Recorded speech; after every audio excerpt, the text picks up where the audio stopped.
Ново училиште во Центар најавува кандидатот за градоначалник на СДСМ Герасимовски на местото на изгорените стари бараки Партизан, близу градскиот парк.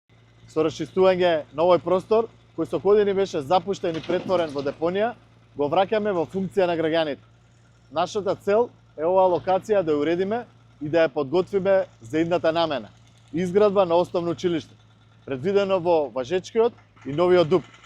Со тоа од небезбедно место правиме простор кој ќе им служи на децата. Неговиот против кандидатот Знам Лабудовиќ пак со идеја за општински здравствен хаб за бесплатни прегледи.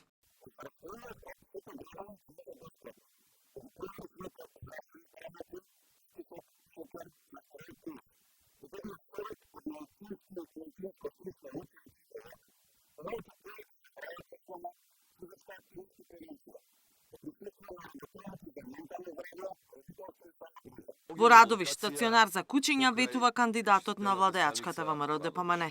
Овде е планирано да се изгради прифатилиште за кучињата скитници. Тоа е едно од најгорливите прашања на нашите сограѓани. Со тоа ќе обезбедиме поголема безбедност на граѓаните, подобрување на јавното здравје и секако хуман пристап кон животните. Теренски активности има и кандидатите од албанскиот блок. Во нашата програма, грижата и вклученоста на лицата со попреченост е една од главните столбови. Во соработка со организациите кои работат во оваа насока, ќе изградиме долгорочни политики за пристап до образованието, здравствените услуги, транспорт и јавни простории.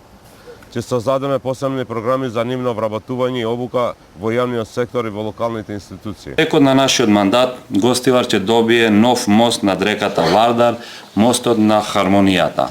Тоа ќе биде современо инфраструктурно дело со 4 сообраќајни ленти, патеки за велосипеди и безбедни тротоари за пешаци.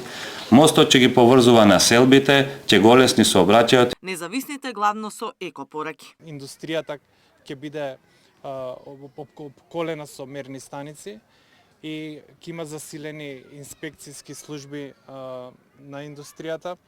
Понатаму производството на зелена електрична енергија, во која што ќе се искористува метанот од биоотпадот од компостирањето. За представување пред граѓаните и за кампања на учесниците во локалните избори му остануваат уште 5 дена. Катерина Нешкова, Сител телевизија.